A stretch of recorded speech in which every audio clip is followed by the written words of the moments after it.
I think one of my biggest pet peeves. I think Priyanka mentioned and Chitra mentioned this, and I forgot. Like, there's this very weird in Indian Bookstagram. There's this very weird publisher relationship driven Bookstagram, where people who are loved by Bookstagram, who are loved by publishers, will get all the copies, and it's usually people with a high follower count, and then they'll positively review all those books. And then when you ask them on DMs what they felt about the book, they'd be like, "I hated it. Please don't read it." And there's so much duplicity because there's this whole sentiment that I have to maintain my relationship with the publisher, so I cannot publicly negatively say anything about the book. And I'm like, okay. Then there are people, and it's fine. It's what they're doing. I don't judge. I judge, but I don't judge. Like there's some people who charge a fee for posting about books from, especially from independent authors and independent publications. Like if you want your book review, you send me a free copy, and you send me, and I need this much money, and then uh, I'll put it on my channel. I discovered this about a prominent bookstagrammer through a newspaper. There was a newspaper article where this prominent bookstagrammer had talked about this. I think Chitra recognizes what newspaper article I'm talking about. Yeah. So, and there's this whole publisher relationship, and even like there was this very huge uh, drama last year about the Bloomsbury India doing a Harry Potter by She Who Must Not Be Named book tour, and one of the prominent Indian book was attached to it, went on to justify why they were doing it, and they said, "I have not even read the book. Like they have not read Harry Potter, but they're doing the book tour because relationship with the publisher." What does that mean? Why are you promoting? Why are you promoting a book you have not read? Why are you promoting a book you have not liked? And there are a lot of really nice queer people reviewing very anti-queer books positively, and then complaining about them in DMs. I'm like, why are you doing this to your identity? Why are you? This is sort of self-harm. You're reading books that are bad for your health, mental, and that talk disparagingly about you and people who share your identity. And then you're going on Bookstagram and you're like, oh, this is nice. This is in particular about. Let's name books at least. Khaki in the Dust Storm by that policeman. And like, why the fuck would you read a policeman's book anyway? Uh, and about the star rate about the star ratings, I did that initially, like I not stars but points, out of 5, but starting from this year I have shifted it to the comments, so people, if they're interested to know my ratings, they can go and check it in the comments when it's not in the main section of my review, because I think it does point, like it works as a small pointer of how I myself view it as a book with my reading experience and stuff like that. But I don't think it's the first thing that you should see when you're reading about a book. Like you should first get to read what I thought about the book, what I felt was strong, what I felt was weak, and then, oh, this is how much I rated it. Like this should be a secondary concern. Yeah, Chitra, I know you wanted to add on to what Areeb was saying. This whole thing about I think all of us have touched upon this, the whole algorithm thing, the whole thing about followers, number of followers, and all of that. The problem also is that, and I also talked about how actually publishers encourage it, in the sense that they are looking at certain number of amount of followers for them to give you a review. I think basically what happens is that in the end, it all comes down to you. What do you want to do on your Bookstagram account? Like, for instance, once I reach 2000, I would be getting this DMs from certain small publishers, or there was this very funny company from Sweden, I think.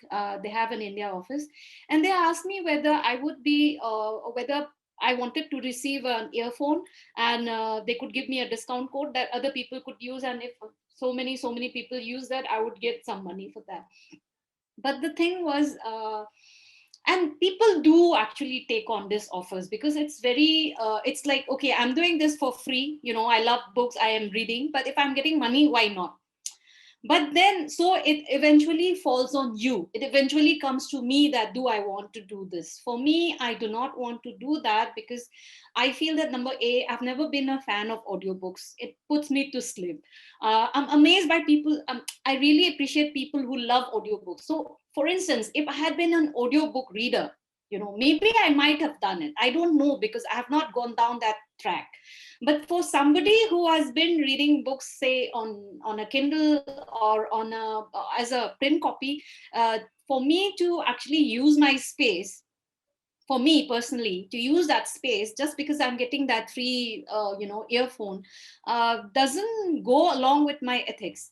But the problem here is that because it's free, everybody, a lot of people might not be having any qualms about going forth with it. Also, when we talk about this whole thing about, okay, I need to get my followers up, because I'm getting a lot of attention and I'm getting more publishers who are approaching me. The problem is that there are people, there are agencies who send you DMs and they say, if you pay this much of money, you will getting this many of people to follow you. This is happening. This is happening in the outside world too. It's actually happened with singers like Badsha, where they are hiring agencies to click all those false number of views on YouTube. So it's happening right here on Bookstagram. If you actually look at the follower list, you will find a lot of bot accounts. So not many people are actually talking about that. The publishers are ignoring that. Also, when it comes to, say, the review copies that we are getting, the free copies that we are getting, this book that Saurabh has been mentioning, that I've been mentioning, Waiting for the Dust to Settle, it's a review copy that I got for free from Speaking Tiger. But I was, when I wrote my review, I could write it exactly the way I wanted to. So there is no way that I would write a review that does not reflect how I look critically at the writing, at the plot, at the wordplay, and everything about it, just because it's free. But again, like I said, there is this thing, scare factor. You have worked so hard, and when I say worked hard, it would be a different way. You have worked hard by giving it time. You would have worked hard by using your cutlery and your wooden coasters and your wooden tables and your cushions, and you have got to a point where you are getting 6,000 followers. You have been part out of all this, out of all the, you are now a part of all this shout out groups. So you have worked hard, right? It's a different work hard, but it's worked hard, and you've got there. Now you have been recognized by a publisher that does not even say, sorry, we cannot work with you, or we cannot be sending you a review copy, right? Now suddenly you are getting book mail from this publisher. Then you don't, nothing about that book works for you. And you are saying yes to that book just because you feel that, okay, if I get an entry point here with this book that you never solicited in the first place, you have this feeling that, okay, if I get this, my foot in here, maybe it might give me much, more, traction in the future.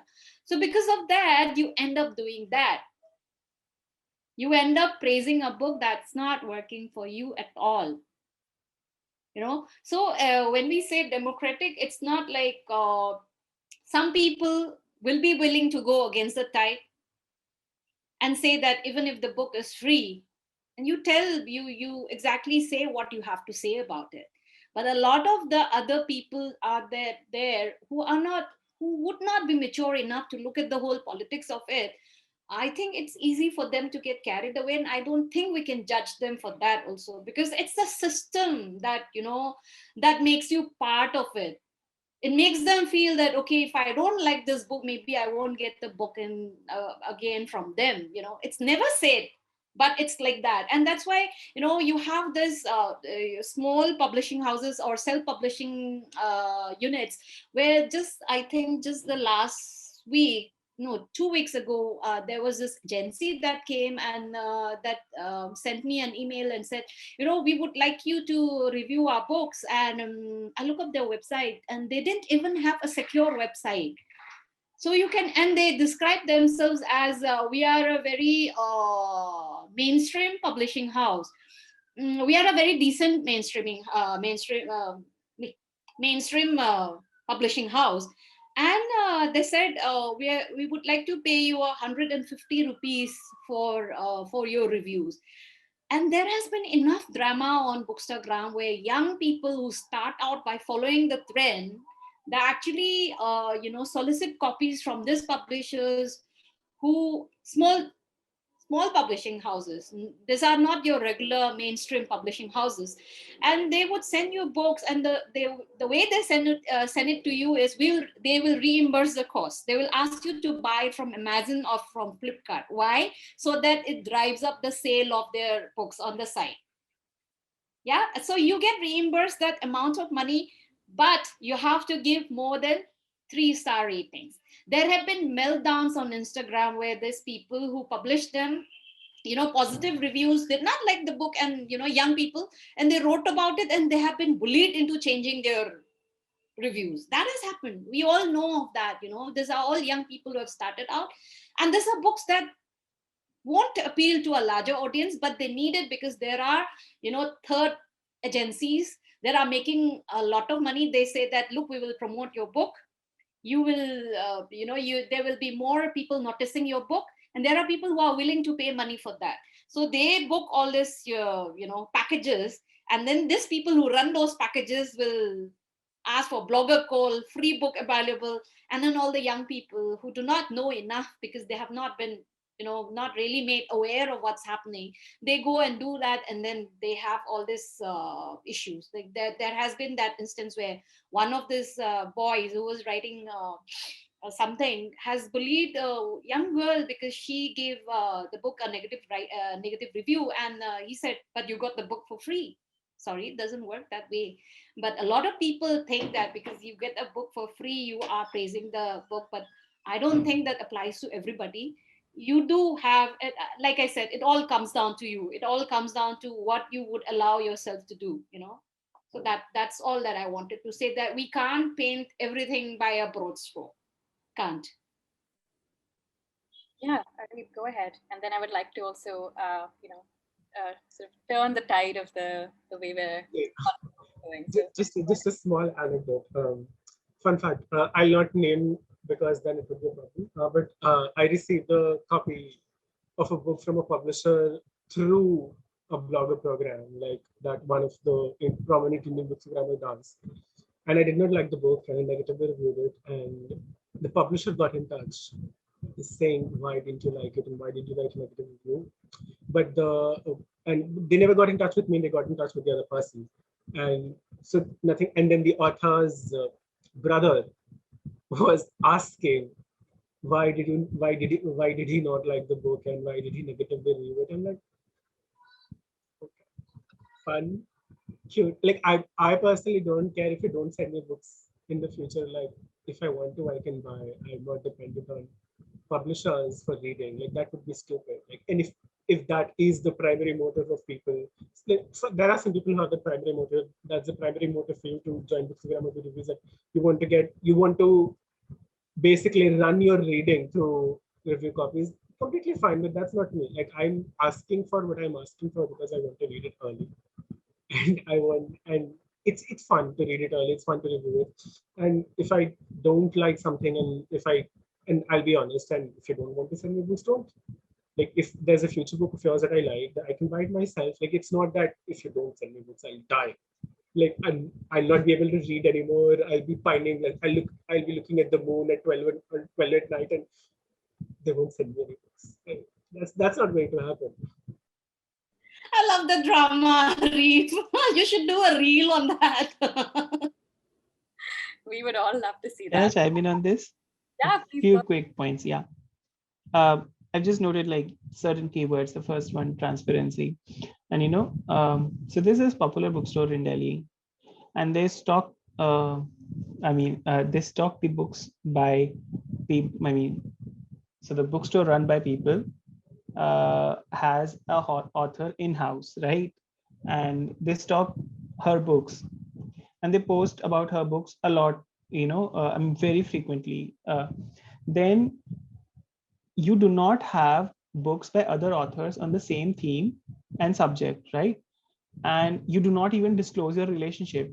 Like I figured, so I told you, right, I'm very dumb that way. So I figured it very late that there's a relationship between them. And I was, yeah, thank you. Yeah. So I don't know what to say, right? And then there was one thing where I even tagged her and called her out. I mean, in a way. So the first thing is when somebody tags you, they want your opinion on something because that concerns, right? Because you are prominent family and you are influencing how people read, right? So it was very very important for me to even risk that relationship if there was any, to even call out and say that what is your stand on this thing, like Bloomsbury has done a blunder, and then you and within 2 days you're promoting their books. So why I'm saying this, because I've been in marketing, right? So I know how it functions. So when you have a negative trend going on, you have to come, create some counter campaigns, right, to do that. So in a moment, in 2 days time, Bloomsbury created these promotional videos, and that bookstore posted those promotional videos immediately in the second day of this aftermath of publishing a very stupid book, and I mean it's unethical book on Delhi riots. I say in Shahadra, those riots happen within 2 kilometers radius. I know what hell we have been through here. And you are writing from that point of view and saying that that viewpoint matters. No, it doesn't matter. There's something wrong is terribly wrong. So I just wanted an opinion.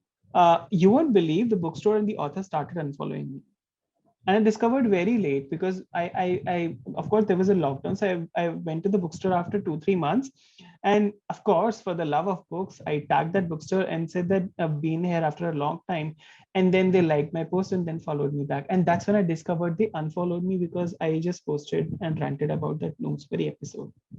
So these are the things that that get on to me, where I'm thinking like, okay, why? And then you write this hashtag support independent bookstores. You are not the only bookstore, right, whom we need to support. So that's when in during the pandemic I went to buy bookstore from Jan uncle. He has a stall outside block G, and that's an independent bookstore for me. He has a stall outside on the road, and he has a bookstore in the middle circle of Connaught Place. He is paying heavy rent, and he had no way to create, I mean, have resources to survive during the lockdown. I went there, and whatever price he sold me the books at, I just bought 32 books. Simple. That's supporting independent bookstore, not just going to a very fancy bookstore in Khan Market and buying copy or copies. So that's what I posted about, that if you are going outside, go to CP and buy these books from that uncle, because he has a family to support, and he doesn't have a fancy relationship with publishers and a Bookstagram account. He doesn't have a Bookstagram account, right? And after the lockdown, there was this I mean a very small independent bookseller who used to have these bookstall on Daryaganj Road, right? And they started this Instagram account, and that's working well. But some people can't. Some people can't um, uh, you know manage these accounts. Some people can't do these social media things. So they are at they're at disadvantage here. So if you know them, you can actually, that's actually raising a concern and then supporting them. That's called a support, in my opinion. So that was about one thing. Then uh, recently, this right-wing book publishing episode also happened in the US, and a very major publication house, let's say the name, Simon and Schuster, they were publishing that book, and then they retracted and they said against our ethics and this and that. Do you know what? The publisher who is publishing that book, Simon and Schuster, are the legitimate distributor of that publishing house. So in a way, in India, those copies are going to come by S and S. So there are certain relationships that we have to keep in mind when these things happen. And then Meenakshi talked about time to reflect. Bang on. That's why I don't get book reviews, free copies, because I take 2 months to write a review, and that publisher said, "Bhai wo wave ho gaya khatam." Publicity खत्म हो गई, अब तो review लिख रहा है, क्या फायदा उसका, right? So that's why I don't get it. Recently, a very interesting case happened with me. So yeah, for supporting independent publishers, I'm in my blog, website, everywhere I write it. So I was getting so I will tell you a very interesting episode. So for the first time I got a free copy to review was from Zuban, The Many That I Am, and I loved that book, right? And I wrote a review because I loved it, and there were a few stories that I connected to. So when I went to Zuban's bookstore to buy some books, because okay, I even buy books, and it's not that some or the other day I think that okay, it's a good day to buy books. No, I frequently buy books. I sometimes get a review copies. It's contrary. I frequently buy books and I sometimes get a review copy. So I went there, and the lady asked me, besides the review, how do you like the book? And there was a first thing for me. It was a first time thing for me. Like, what is this question? I mean, does this work that way? That, I mean, you sent me a book, I reviewed it the way I wanted to, but why this question that how did you like it beside the review? I was really shocked. I said, I liked it. That's why I've reviewed it positively. But then I learned later that these things happen, that it's very common in book reviewing circles to write positively about a book, and you can have a tangential conversation with some friends, as Areeb mentioned, and then say that I didn't like the book. So that also happened. That was the first episode. And I'm not messaging and emailing these independent publishers now to send me review copies. No, I can't do that. It's against what, as Chitra said, it depends on you. I'm buying their books because they need support right now. They are not Penguin and HarperCollins. I mean, they don't even send me books. That's okay, because I don't have that follower count. Then this publisher for whom I have just reviewed 2 books, right? So the third book that I reviewed, it was a critical review because I mean, the person who has written that book, the book is a collection of essays of book reviews and very critical reviews. So it would be justifiable to write a critical review on those critical works. And I wrote a critical review. And I'm so glad that I was close to all those politics that the book covers, right? The book covers about Brexit, the book covered about Salman Rushdie, I mean, and different politics on, I mean, there, Me Too movement and each and everything. I mean, not very explicitly and overtly, but very subtly, right? And then all these things. And I was very close to them. And this rise of Donald Trump and everything, and then very sprinkling the Modi era and everything, not even touching it. I mean, if you have a comparison, then go the whole hog and write about it, right? So I wrote a critical review about it, and I haven't heard, from the publisher now, because there was a recent the book a new release, and I wrote to them to have a copy because I love the author whose book has come out. I haven't heard from the publisher just because I wrote a critical review of that particular person who thinks that they are all knowing kind, and their work can't be reviewed critically. So yeah, I mean, these are the things. And when I started about this, what I strongly dislike or disagree about certain things what that happened on Bookstagram, I did tell you that I had my fair share of DMs, it's like, I mean, people sliding into my DMs and saying all sorts of things. I was also told that you are spewing hatred. Can you believe that? I was like, man, I mean, that was, first of all, that was very shocking for me, because I mean, I critically review books, and I work my ass off to examine if things are working very well. Priyanka can testify that fact. So when I was writing the critical review of that book, I posted on my story that I am writing a critical review. I do not want to sound like an angry person. I want to see I mean, I want to know if there's a rationale to this book review. Can you guys help me? Can you guys review the book review that I have written? And Priyanka was one of the persons whom I sent the book review to. It's not that just I found that I have to rant about this book and I'm going to write an angry review and just post it. There is a relationship is not only with the publisher and the book reviewer. A relationship is also with the text and the person who is reviewing it. I mean, who is the author and who is reviewing also matters, right? And potential readers. And potential reader. I didn't want to sound like an angry person, and that's how I got 3 people to review that review, and they gave me great comments, and I revised my review based that. Oh, these are such important points, Saurabh. And yes, I would love to hear from Meenakshi and Priyanka on their thoughts as well. And then I have my one question that I'm going to, sort of try to wrap up this really wide-ranging and rich conversation. So Meenakshi, and then please Priyanka, follow up.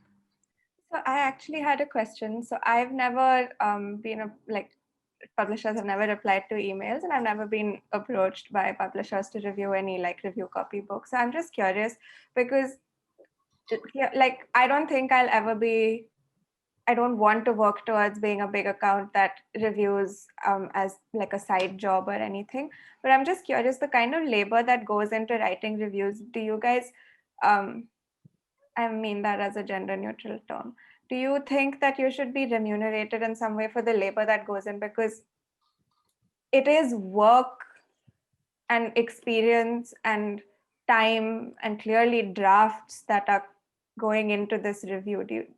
Do you not feel like you should be compensated by publishers because it's free publicity to them? 2 things here. In India, no publisher pays for your review, right? And again, I'm going to say that who am I? Pay for humongous accounts. There are people who are getting money and they're saying that it should be monetized because we are putting our efforts. Yeah, I'm talking about a poor person, right? That and a poor follower count that I have. No power without any cutlery. Yeah, so no publisher is sending in India. So I mean, if you, of course, labor, and thank you for bringing that point about labor, Meenakshi. So when I write book reviews, I try to send it to magazines and online portals who are into paying market. Right. So that's my first goal, to write to only people who will going to pay me for that review. And the second thing is that I just because if I'm not getting paid, and it doesn't mean that I'm going to do a sloppy job at reviewing it. So what I do is the second thing, I save it for myself and I post it in my newsletter or website, because then it was like I am the one who is doing that, so I am the one who can post about it. And if I'm not getting compensated for that from the other platforms, but I do know this fact. And the second thing is, so when you pitch the book review to paying markets, I'm including everybody: newspapers, online art platforms, and other digital spaces. Then there's a tendency that there are multiple follow-ups, and sometimes people don't even reply, and sometimes they don't like your pitch, and sometimes they are like, okay, but we can't pay you. So it's better that I post it on my website if it's going to be free, right? So these are the 2 things that I do. Should I be getting compensated from the publisher? Then I would like to believe that there should be a strong disclaimer about it, right? On the top of the review, it should be written that I have been paid by the publisher to review this book.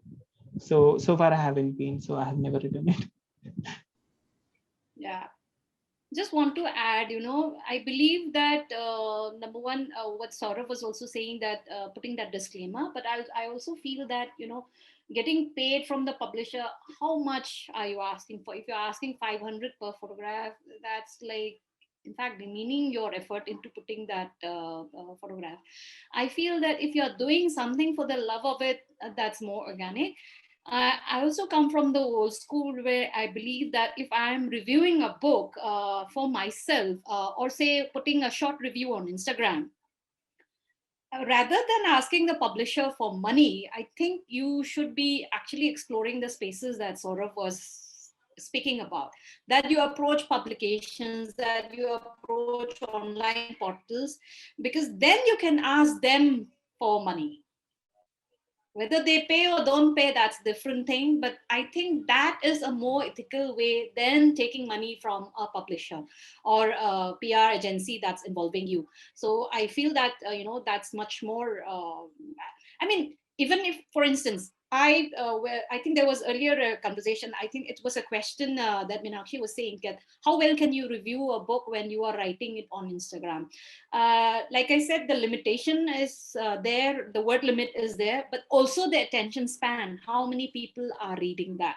Like, and I think it's something that Priyanka was also saying, that it is not so much about democracy, it's all also about our willingness, our own personal growth, that you are looking for people that you actually want to read, but not many people are going to do that. So on Instagram, what I basically end up doing is I end up giving a short summary of my longer blog post. So my longer review is on the blog. And because I have not yet pitched any of my, reviews to any publications, it's not much longer than, I think basically it's been 800 has been the longest. But otherwise, I keep it because it's something that I enjoy doing. So for me, also a little bit of personal history. I've been a columnist, I've been a features writer, I've been an associate editor, then an newspaper.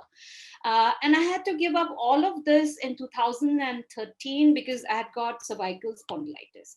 So for me to actually stop writing, giving up driving vehicles, that was a very tough call for me. And I was going through a personal crisis where writing has been something that I have been doing for so long in Manipur.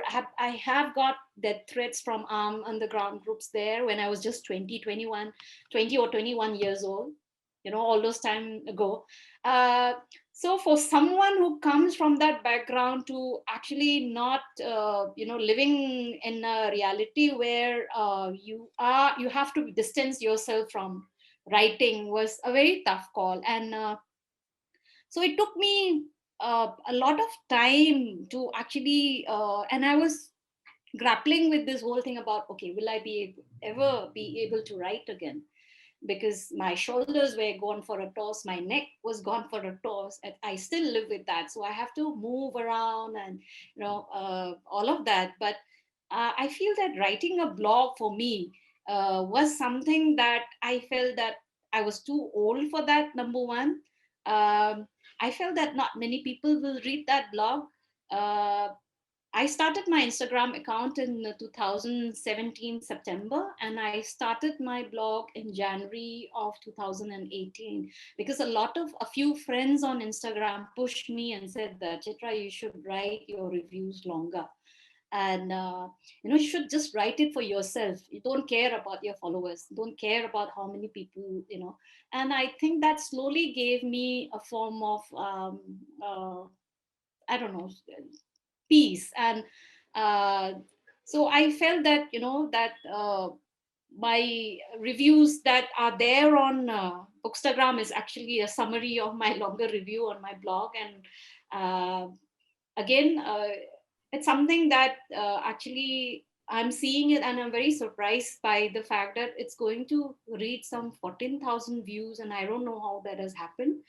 But I'm very happy that if people feel that, okay, after reading a short review and they feel that, okay, we have to read her longer review, then that kind of gives a little bit of validation to the effort. But I won't dream about, charging money for a book. I feel that I'm getting a book and I'm getting the freedom. I'm getting a book as a review copy free. And I have the freedom to write my review as I wanted to. I won't be under any, but that's my personal take, and I won't be under any compulsion to write a positive review. And that reminds me, in fact, the book that we were talking about, Saurabh, that Zuban had published 2 anthologies. One was on writing from Nagaland, which you love, which I also love. And one was from Manipur. Writing from Manipur. It didn't work. There was problems with that because the editors chapter, the editor's note on the whole collection was factually wrong.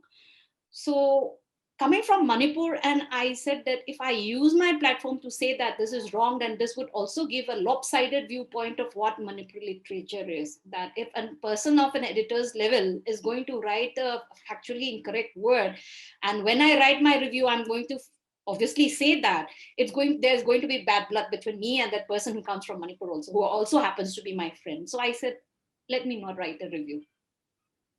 I didn't. The book is still dated, but I haven't reviewed that because I feel that, that there were so many issues with that book, and which I told to the publishers also, that this is what's happening, that this collection in itself has been done very carelessly, and not much effort has been given it. But over and on top of that, the editor's note on the collection, there was this history about who was the first women short story writer. It was wrong. That was wrong. So I said, if maybe you can correct this in the future editions, then I can, but not right now. So it's a personal call, tough call. It is, and that's what I'm saying, that those relationships, go for a toss, right? So a major magazine last week, they published a person who's a serial molester and has been called out by almost 17 journalists in the Me Too movement, and they published poems by him. And I mean, I lost it. I had to post it on my story. So this is something that we get a flag on, when we post about things that really matter to us, respective of our relationships with anybody. They can be our friend, as you rightly mentioned, right? That editor happens to be a friend, but doesn't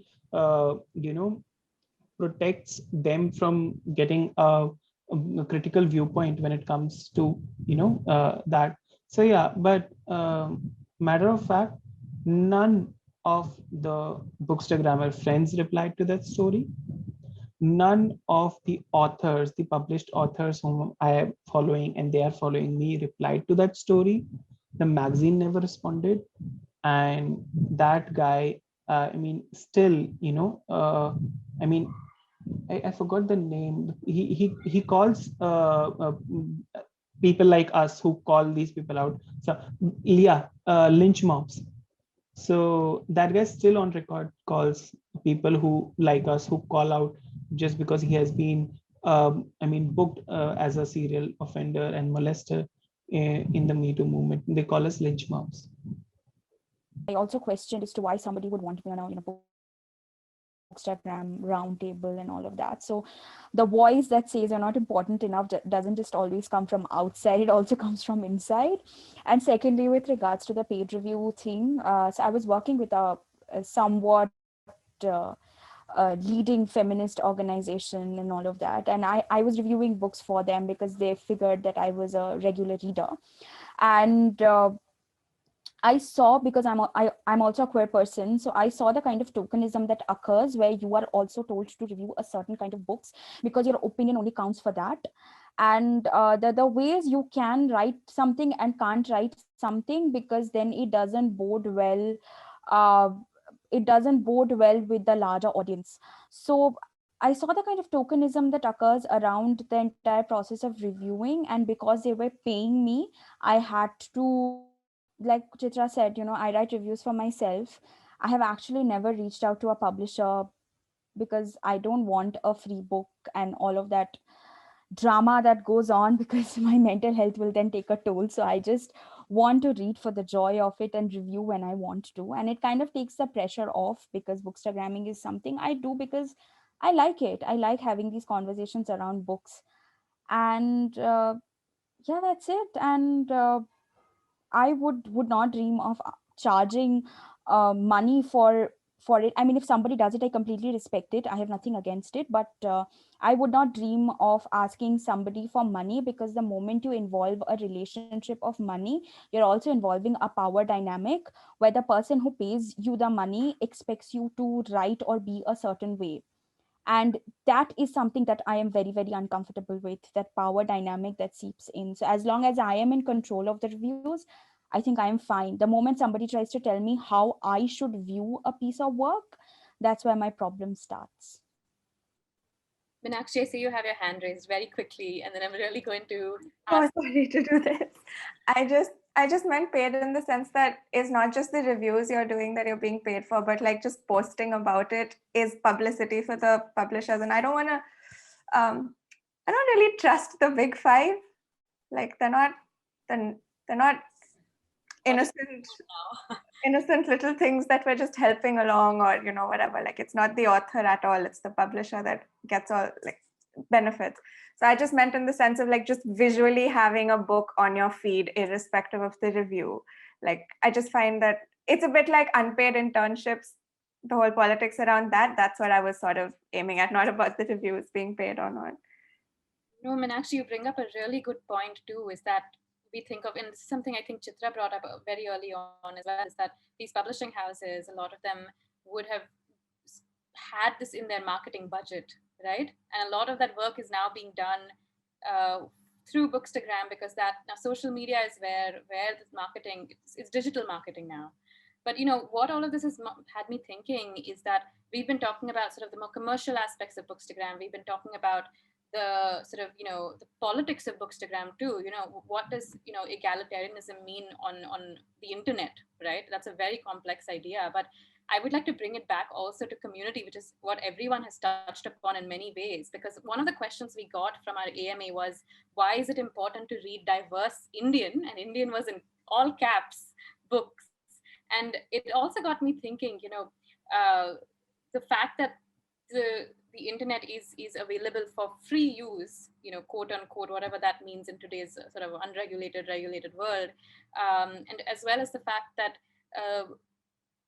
Bookstagram presents an opportunity for people to also speak of their lived experiences, to read and review books through lens that sort of, you know, are important to understanding identity, and to sort of not just representation wise, but also in terms of what that looks like in practical change, what that looks like in mindsets.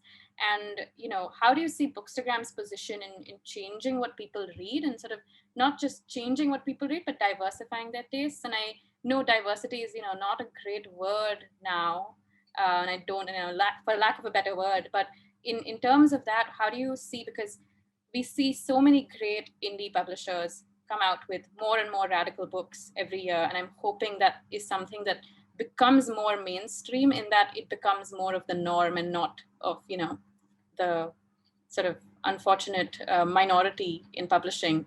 But how do you see your role as a bookstagrammer in terms of how you curate the books, in terms of your own reading taste? How do you see your role in sort of changing what people read, in terms of follow accounts, in terms of what your place is in the big bad Bookstagram world? You know, you are still, you know, giving people suggestions on what to read.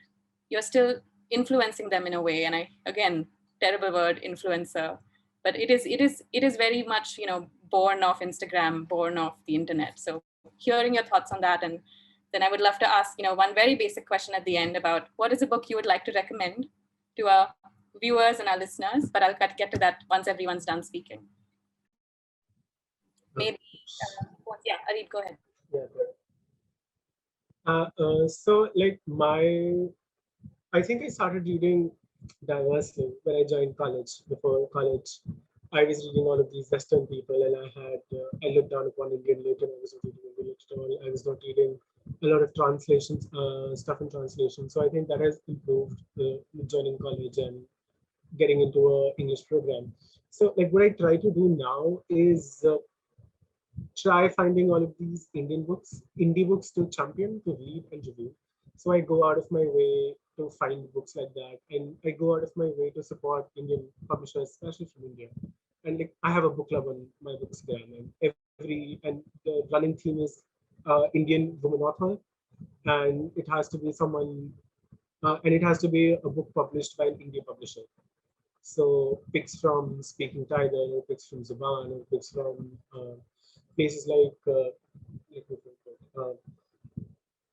context is not India, right? So basically, indie books and lesser known writers who do not get necessarily the same amount of attention that Jhumpa Lahiri or Anshul Malhotra, people like these get in the like in this way. So that's one of the reasons. And whenever I request a book also from a publisher, my agenda is to go for a book that is not available to me naturally here.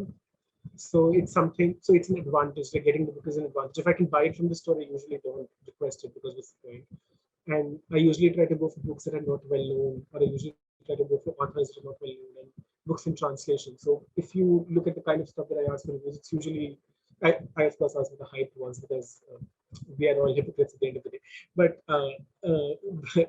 it's usually indie stuff, by people from the Northeast or from South India or from Africa and Caribbean, places like that. And I try to read more. I personally try to read, like it's not something that I feel forced to do.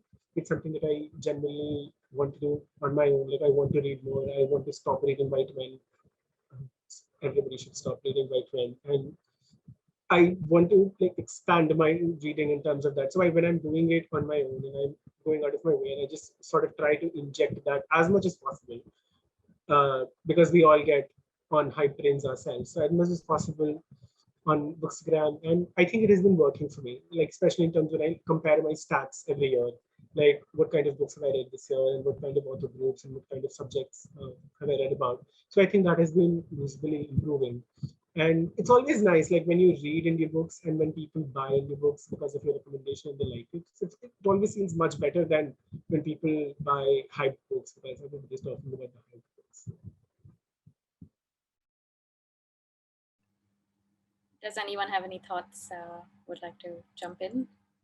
Generally regarding what Areeb has said, and also just sort of answering that question, right? Like, what do we see Bookstagram's role in this situation, in this sort of movement towards making sure that the books that we're putting out there, the books that we're reading, are not constantly adhering to the mainstream, to the normative sort of traditional kind of, and I always go back to the word radical because I think I'm more comfortable with that word as opposed to diverse, or because radical tells me that you're challenging sort of more institutional and systemic ways of thinking and writing as well. So generally, what do you see, maybe personally, maybe you're talking big picture, but how do you see Bookstagram's role in that, in influencing what people are reading?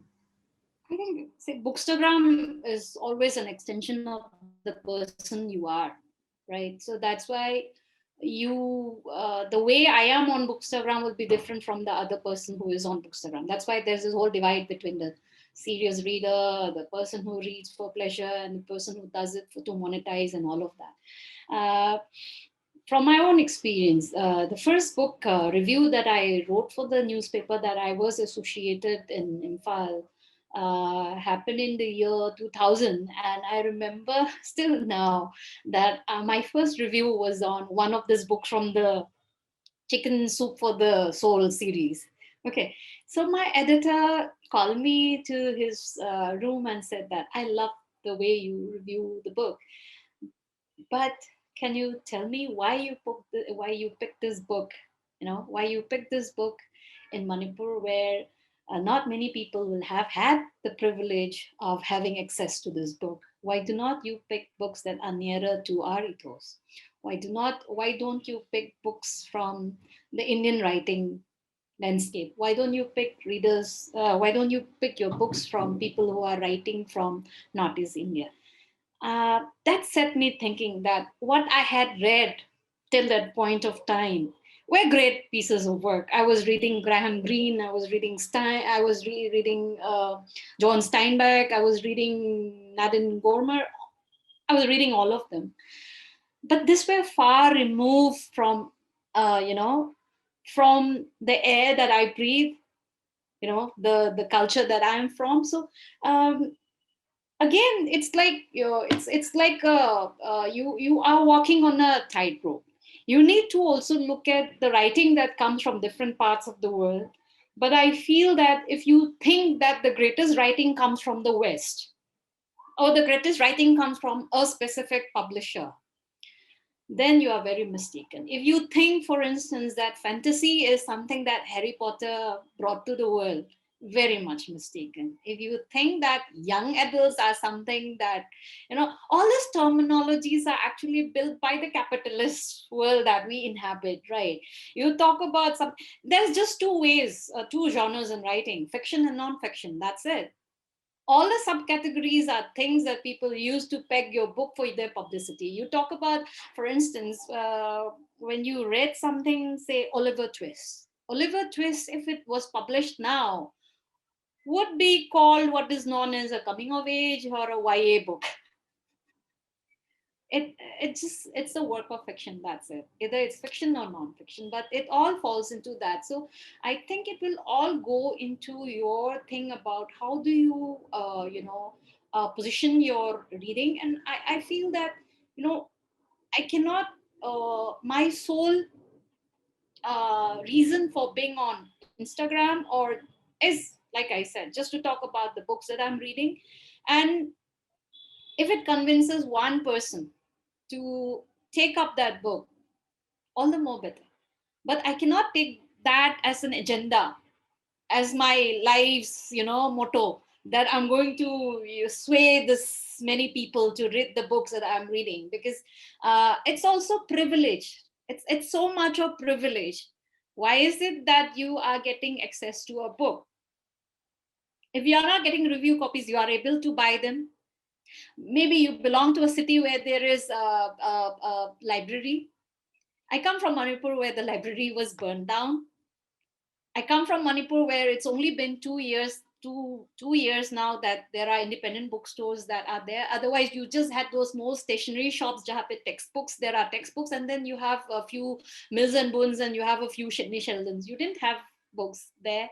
So there are, a lot of factors depend on what you read and why you read. So and I cannot judge why people are reading from the West and why people yes, I wish that people would read more of the world around them, and maybe I can do that by constantly talking about the books that that that touch my sensibility. Maybe I'll review more books by Perumal Murugan and Sagita Bandyopadhyay and Manoranjan Vyapari, and hope that people will discover their worlds and the beauty of the magic and the beauty of the worlds, and not just harp on and on about Marquez, though he's great as well.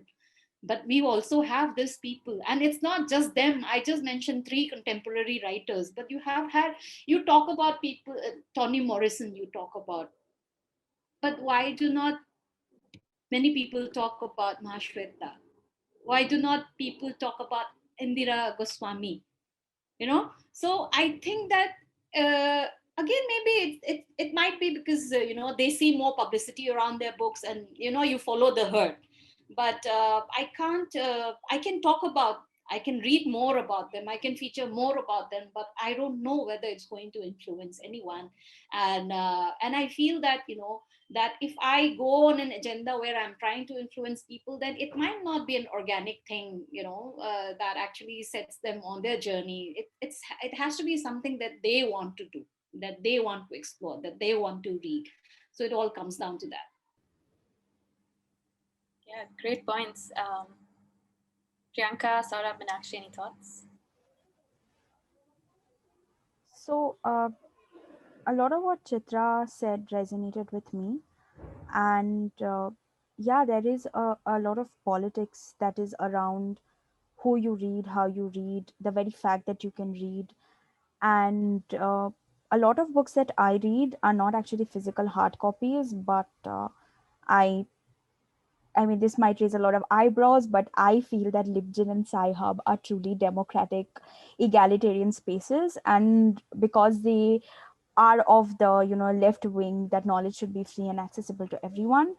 And yes, absolutely, bless them. I mean, the reason I can read it is because I get up on LibGen and Sci-Hub and get my books from there. Unfortunately, Indian writing are not there. No, kya kare? Yeah, a lot of, yeah, so there is also a politics of what goes on, what goes up on those websites of LibGen and Sci-Hub. And I am able to read a lot more than I would have, simply because those spaces on the internet exists. Let's hope it continues to exist for a while more, but for now it is existing, and which is why I'm able to read. So that being said, I think at some point I just made a conscious effort that everything that I read has to be more diversified, because I also come from, like, a literature background. I have an undergrad in literature, and you are given a syllabus which is like, oh, just read this, read that, read your Morrisons and your Lords. And Morrison and Lord are two of my favorite authors. But having said that, even with Indian writing, they just give you, I don't know why they teach Mahabharata and Ramayana still in Indian writing in English, but apparently it's a trend. So we still keep reading these outdated textbooks. So at some point, you just have to make the effort to diversify and read radical literature that now is being very, very frowned upon. And I do have those on my textbooks. So I keep imagining a right wing invasion in my house, and then, a very dramatic burning down of those textbooks. Oh, it's also like, a radical fantasy. And those are the books that I review. So on my feed, I don't think you will find books that are in or books that are popular, simply because I am not reading those books. And the reason I'm not reading is because I want to shun popular books or anything. It's simply because I probably can't spend 600, 700, or 800 bucks, because that's how much those books. I mean, sometimes I look at the costs and I'm like, dear God, 700, 800 for a book. That's just crazy. So simply because, probably because I haven't been able to go out and buy those books, and I won't be able to for a while. So I read what's available. Let me just put it this way: I read what is available, and a lot of what is available on LibGen and Sci-Hub thankfully includes some of the radical, diverse stuff, inclusionary writing, and I read those. And for influence, I recently had a friend reach out to me and say, I really look forward to your reviews, because I want to know what you are reading, because you're always picking these interesting authors out. And that one person coming and telling it to me meant the world, because it means I'm not writing whatever reviews I write in a void. And that for me is good enough. I am not looking, and right now I'm at a 600, and a lot of times I see people from private accounts following me back, and that is very scary for me. I'm like, why are you doing that?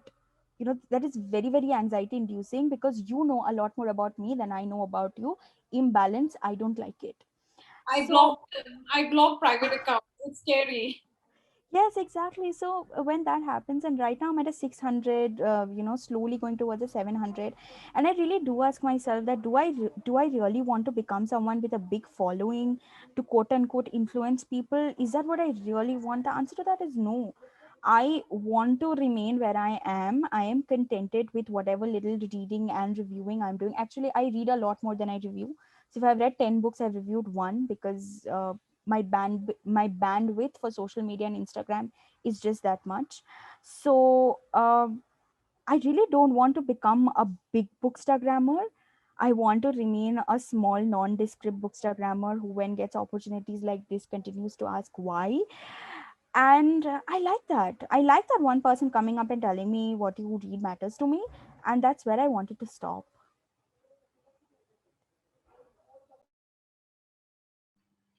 Wow. No, that's really resonated. I'm going to disclose here. I have a private Instagram account and I follow a lot of Bookstagrammers who are public. But no, I really hear that. Meenakshi, do you want to? I'm sorry about that. So, Okay, you go. sorry, Meenakshi, go ahead. Are you sure? Okay, so I need to look at the questions because they're both very complicated. So my childhood reading is shaped in two very distinct ways. My mom was very responsible in trying to make me read Karadi and Tulika books, and even their listings have changed over the last 20 years. They are a lot. I feel like there's a lot more variety in Indian children's lit. But I do remember reading things like Mashrita Devi's Why Girl, and I can't remember who wrote it, but Kali and the Rat Snake, about a child from the Irula tribe. I remember reading books about disabled children, and these are all part of my early childhood like reading lists. But when it came to me choosing my own books, I'm very much a product of English fantasy fiction and American children's fiction. By that I mean Harry Potter, Narnia, Enid Blyton, and then obviously all the Laura Ingalls Wilder and Anne of Green Gables, all of that stuff. So I'm definitely like a child of a post-colonial Anglophone reading habit. But I think it is my undergrad degree in lit, despite its problems in its syllabus and the teachers and peer group that I had that reinforced the fact that there are locations other than the West from where texts that have value emerge. And apart from that, I think what like this is something that Bookstagram has made me double back on, because there is a certain discontent in some Bookstagram circles. Like Bookstagram isn't a monolith. So there are some Bookstagram communities that are a bit dismissive of airport thrillers and romance novels and like pulp fiction, crime type of things. And those are genres I really enjoy, because for me, my Bookstagram is a journal of books I enjoy and less about reviewing them. It's about journaling my reflections on what I read. So I do feel conscious about reviewing a thriller on my Bookstagram. I've never done it, even though I've probably read maybe 10 in the last year. I just don't. Also, there isn't much to review. Like I read it for a specific purpose and it delivers. That's all I want out of it. So in terms of my reading being influenced, I think I found writers I wouldn't have picked up otherwise. Like for instance, Akwaeke Emezi, their Death of Vivek Oji, I think I picked up because of the really powerfully positive reviews about why their book was so transformative to people. I don't think I would have come to it with as much excitement without those Bookstagram reviews. But on the other hand, it has really irritated me. I read A Burning last year because of the Bookstagram hype before it released, and I haven't been able to let go of how uncomfortable I was with the text. I took that review and made it into a term paper for class. Like I made it into a 3,000 word term paper, because I had so much to say about it. And I was very upset that I was hyped into buying that book. Apart from that, my most important book communities are like with my female friendship groups. I think those are in my real life, not really on Bookstagram. Bookstagram is probably the last step of me reading a book. The first steps would be frantic and very excited text messages to my friends about how much I'm loving the book, even if they're not reading it, even if I'm not reading the same book they are. It's just someone receiving that excitement you have for a text. I think that's the most important reading community for me. And of course, there have been some books that my friends have picked up because I've reviewed, or not picked up because I've reflected on rather. And it's been nice to know that my friends value my opinion sometimes. And actually, till you sent the questions, I hadn't really thought of the fact that I could influence people's decisions about books. So that's something I'm still thinking about. I don't know how comfortable I am with knowing that.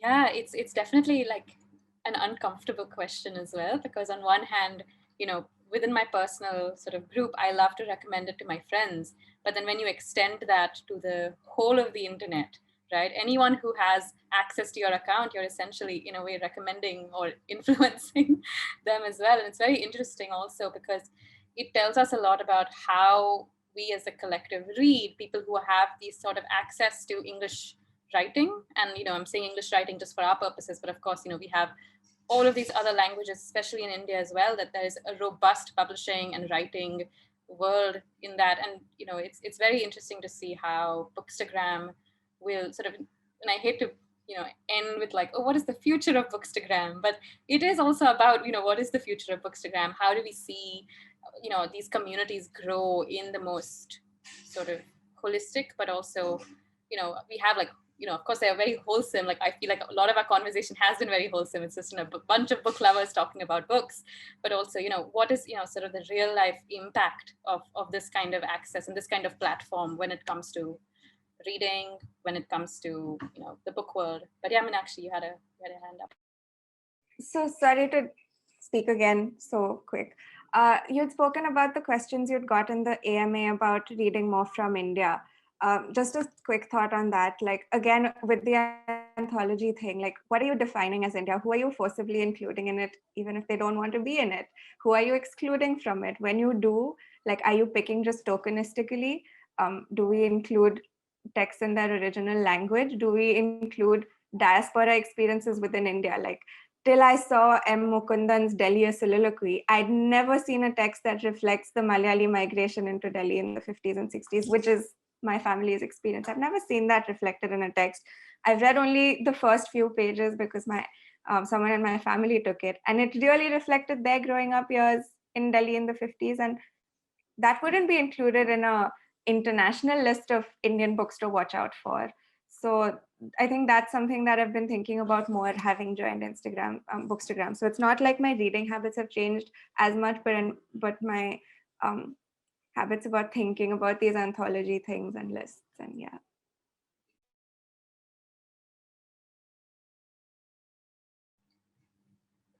Okay, so I guess if Yeah. somebody else has, Saurabh, do you have a point? Do you want to?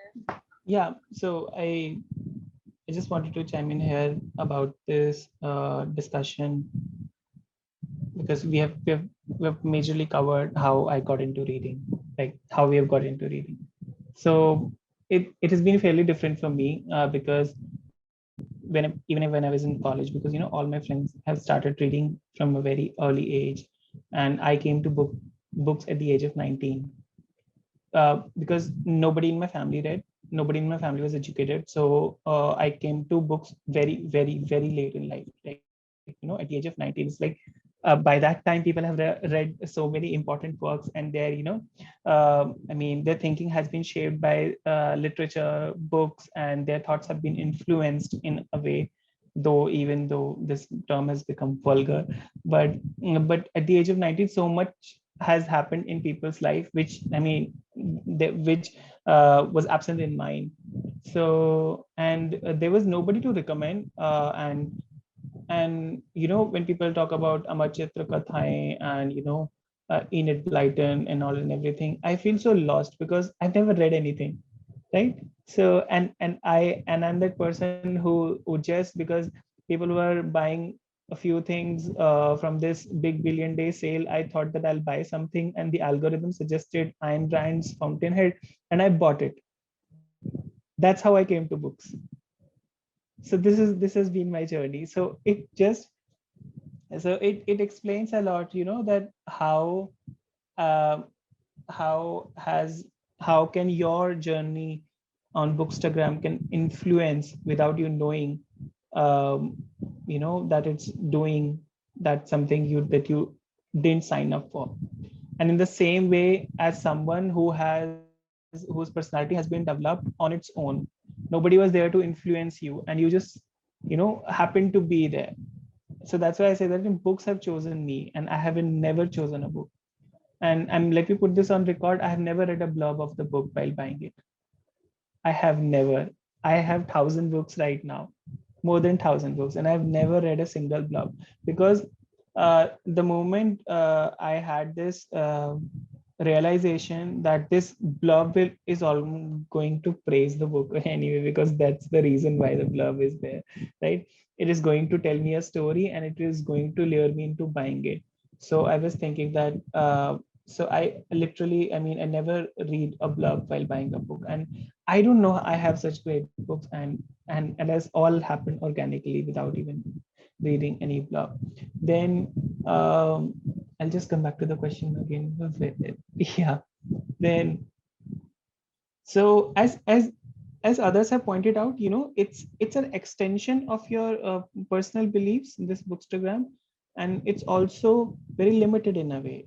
It's qualitatively different from what you are as a person, I would say, because reading books and then reviewing books, they're two different political acts. Reading can also involve that pleasure of reading. Reading also involves accessibility of reading, and also involves you being a very suited, abled person to read a text, right? And your relationship with the language, your relationship with the writing, that matters a lot while you are into the act of reading. And then the act of writing, why I write. It's such an important question for me whenever I'm reviewing that a particular book, like, why I write. It's a different politics when I'm writing about a book. What do I know of it? So when I was so recently, someone said that I should write about this, centers bashing of same-sex marriage, and saying that these go against the grain of family ties and Indian culture and whatever bullshit. I was like, it has too many connotations. What should I pick? Should I pick that how you are defining family? Should I pick the transphobic aspect of the judgment? Oh, sorry, of center's response? Should I pick what are my, because what people wanted, personal feelings? What do you make out of it as a queer person? I want to know that. So here two things come. First, I am getting lured into writing something which I organically didn't want to, because I personally don't believe in the institution of marriage, right? So, but I do not see any, I don't see any harm in having that thing available to people who desire it, right? If people want to get married, let them be, right? But personally, do I believe in the institution of marriage? No. Then do I desire to write about it, or some people want me to write about it, right? So here these things, and I struggle a lot with this whenever I'm posting anything on Bookstagram, and I have been posting recommendations, a lot of them, because, and I'll say my recommendations are always counter recommendations, because I have seen many lists of books by queer authors, queer books and not, right? And I was wondering, why hasn't there been a single list where the adventures of, the adventures of the Boatman, the Boatman, the Boatman by John Burbage has never been included. It's such an important book.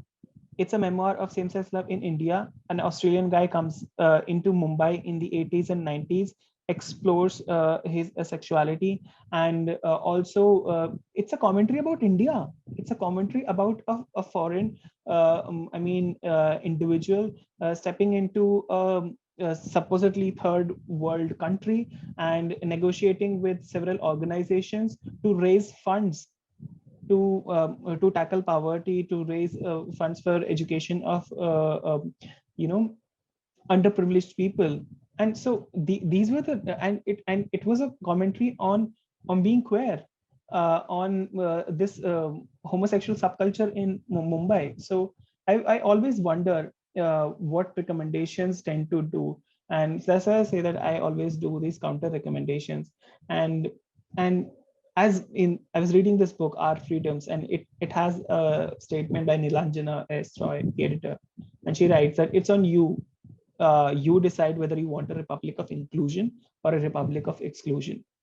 By its virtue, recommendations are a republic of exclusion, and I've been guilty of that.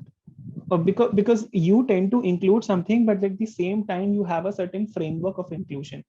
When you have a framework of inclusion, that actually goes on to say that there are some things going to be excluded from it, right? So this I always struggle with. And about the follower count algorithm, I'm really, I never cared, sorry.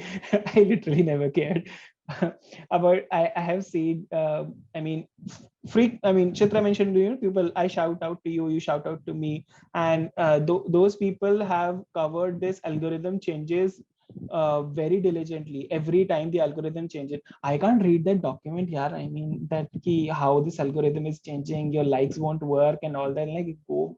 I am wondering whether I can place the shawl on the bed, or should I place it on the table to click a better picture. That's what I was wondering. That's what I was wondering. And nothing else. Yeah. Or should I go into my own shell and say that, oh, I'm not going to write about this book right now because I don't have a good picture to post on Instagram. So that's what I wonder. Do I influence it? Priyanka touched upon it very. That's my story too. When I started out, I got messages from a few people that, I love your reviews. Those meant the world to me. That's all. And irrespective of the fact that I've been, most publisher denied me books because I didn't have a following count, it doesn't matter. Nobody's going to stop me from reading book which I want to read, even if I have a follower count or I don't. And I'm just saying that can we extend our argument into imagining if there was no Bookstagram? What do you do? Suddenly something comes up, we all have this fantasies about and I mean of I mean what a dystopian world looks like. For me it would be like, what if this Bookstagram disappears? What are we going to do? Are we going to stop buying books, or are we going to or this nexus of book buying and publicity going to stop? Nothing is going to stop. As Chitra said, that you need to stick with your authentic self. If you're going to write, you're going to write anyway about a book. If you're going to read, you're going to read anyway about a book. And of course, all of us here and most of those who are bookstagrammers are very privileged people to get these books, and are very privileged people who come from a space where they can access books, they can read, and they can write about them, and have the again privilege and luxury to share them in a language where most people can access them. So yeah, I went for a long time. Sorry.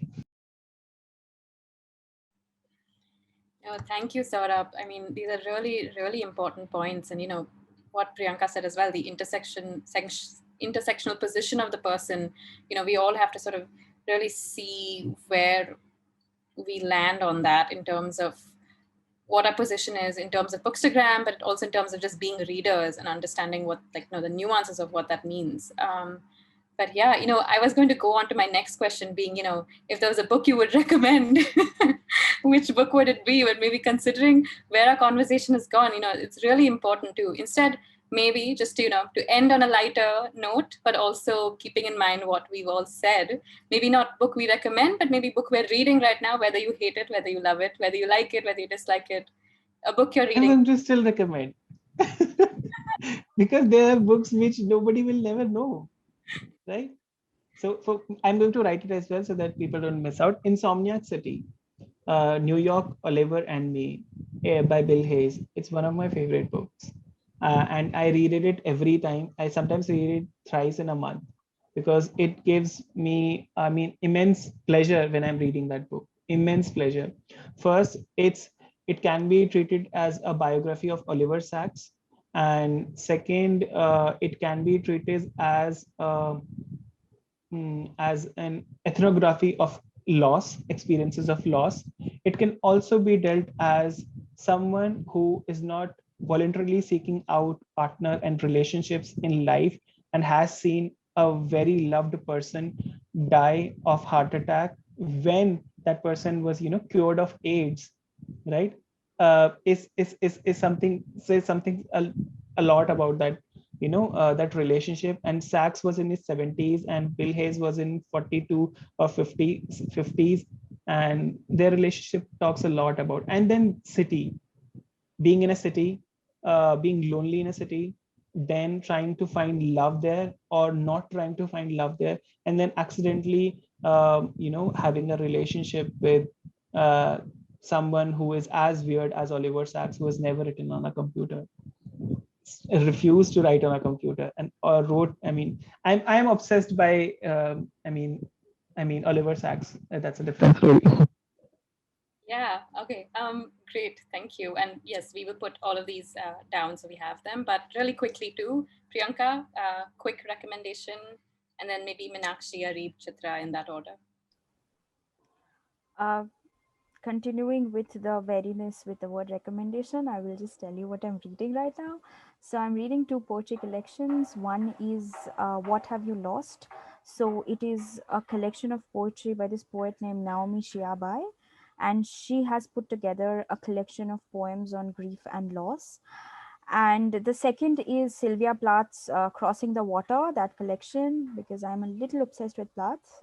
I'm fine, in case you're wondering, because a lot of people have asked me, reading Plath, are you okay? I'm like, yeah, I'm fine. I like reading about depression. So I love Plath. I love Naomi Shiabai's poetry as well. So, and the collection that she has put together, it has some beautiful poems. that I've been rereading again and again. So if somebody is in the headspace to read this kind of works, they should definitely go for it. And I feel like I should also talk a little about my non-fiction stuff that I have been reading. So I recently discovered Adrian Marie Brown, who is writing a lot about cancel culture and who is doing a lot of work around Audre Lorde's work. So she has been critically reading into those works and sort of trying to understand. So she has this book called Pleasure Activism, which I read and I really liked. So a lot of it is just small blog posts. A lot of it is also conversations that she has had around people with around the idea of pleasure, and I really enjoyed it. So these are my recommendations. Thank you. Meenakshi? So I'm currently, I don't feel comfortable doing recommendations because they're so like personally tailored. Um, I'm currently reading Trick Mirror by Gia Tolentino, which I find very interesting, especially her piece on girl and women main characters. It was so interesting, like her subject location is so different from mine, but I too grew up reading Laura and Anne of Green Gables, and just thinking about how I, as a young girl child, related to those has been an interesting exercise. I'm reading The Pehri in Hindi, which has been so much fun for me, but I'm reading it out loud, so it's not fun for my family because my reading is very childish right now. I will work on that. Apart from that, it's been a month of a lot of fan fiction, so a lot of joy and fun in my life in those terms. But I do have one preachy sort of recommendation, which is that like if you're, this sort of comes from that LitHub piece, which speaks about all the BLM books that everyone was recommending over the summer and then they just never got read. If you're buying a book off a book list because you think it's an in the moment kind of book to get and it'll signal the kind of person you are, the least you can do is read it. And the other thing I want to say is if it's an ebook or an audiobook or a podcast or fan fiction or genre fiction, like don't be a snob about it. Those are legitimate texts. Let people read those if they want to read those. It's fine. You're not a better reader or a more critical reader. If pleasure is not part of your reading scape, it is for some people, and that should be fine. That's all. Very much agree with that last point as well. Areeb, do you want to go next? And then Chitra. Okay, I picked what was closest to me because if I start recommending, this will end tomorrow. So this is one of my favorite books. Yeah, from last year. It's not mirroring. It's called A Driven, or the Stories by Ella Williams, and it's by an indie publisher based in the UK. And it's, if you like language, if you like linguistics, if you like books that are playful and innovative and fun to read, very quirky. It's like there's no plot here as such. It's about words and how they can have different meanings in different contexts. Like there's a character here who can, it's short story. So there's a character here who can, who feels colors for words, for colors for emotions and stuff like that. So it's very, it's experimental, but it's really fun. So yeah, if you're able to get a copy, definitely recommend. It's available on Scribd if you use Scribd. I read it there, and then Synesthesia. It's available on Scribd. I read it there, and I was gifted a copy on my birthday. I'm reading currently The Prophets by Robert Jones Jr. Very overhyped. Would not recommend ever. And yeah, it's bad. Review will come sometime, and I got a free copy, but I don't care. They will not send me anything after this. I'm also reading Manchester. Yeah, no, it's working. Manchester Happened by Jennifer Nansubuga Mukumbi. She's a Ugandan author, and she had come to India in 2018 for JLF, and I hung around her. Like I knew it was Makumbi, and I knew she had written Shinto and everything, but I did not know her, and so I missed out an opportunity to talk to her, interact with her book sign. So I really regret that. And the book that arrived right now, it's like sometime back, I have to show it, of course. It's Day Transition Baby by Tori Peters, and it's a hype bandwagon request. So there you have it. Hypocrite in action. So yeah, that's it. Thank you for that, Areeb. Chitra? Okay, I'm currently reading Perumal Murugan's The Goat Thief. I believe it's the first collection of his short stories. And what I love about Perumal Murugan is that as much as I love his book, I just love his author's text. Here he has written an ode to what writing a short story is, and he compares it to making a column design, that you don't know where you start, and it can be the most intricate and it might not work. It might be the most simple thing, a simple column design, and people will love it. I just love this man and his writings. And what I basically end up doing is, earlier I used to read just one book at a point of time, but now I'm enjoying it when I pick up a novel and a short story collection. So I read a short story, then pause, and then go back to the novel. So I'm going to pick this up. This is Do Not Say We Have Nothing. It's by Madeleine Thien. It's based in communist China in the backdrop of the Tiananmen Square massacre. And it won the Man Booker Prize in 2016. So these are what I am reading, or this one I'm going to read right now. As for books that I would love if people would read them, I would say please do read and support the works of Manoranjan Vyapari. He is somebody who is not just writing fiction, but he has lived a lot of that fiction in his real life. So I do know for a fact that I think only 3 of his books are available in translation. So one is his autobiography, My Chandal Life. One is, of course, last to last year, it was very much being talked about because it was in the shortlist for the JCP. There's Gunpowder in the Air. And this year he came out with the first in his trilogy. It's based on parts of his life. It's fiction, but it's got the slice of his autobiography. So the first book that's come out from that planned trilogy is The Runaway Boy. And it's just beautiful. It gives you it takes you into the backstories of how children become delinquents and they run away from home, and what makes them, what are the kind of vulnerabilities that they face. So he is one author that I would love to, for people to try, and not just try and read, but also to support, because he needs his health is not that good, and his difficult life has placed him in a position where he's facing financial issues also. So everybody who buys his book is kind of supporting him and his writing. So him, obviously, and amongst contemporary women authors, somebody that I would love for people to read would be Sangeeta Bandyopadhyay. She's an author who is just going to take you into areas that you just didn't think possible. She writes with I just read one book by her, and I've just got 2 of her other books that's available in translation. I read her Yogini, and just it looks at sex and sensuousness, and it looks at the boundaries of relations as society makes them. So I was just so fascinated with that book that I looked her up, and now I've got 2 of her books that are available in translation. One is Panty, one is Abandon. So Abandon is about a woman who abandons her daughter to do something that she loves to do. I mean, how radical can you get, when you're talking about this in the concept of the whole Indian value system, So when I say, for me, radical writing is when, you go away from the norm. It doesn't have to be just the politics of it. It doesn't have to be just identity based, but it can also be radical in terms of social value systems and cultures and all of that. So I think I'm going to enjoy both of these books when I read them.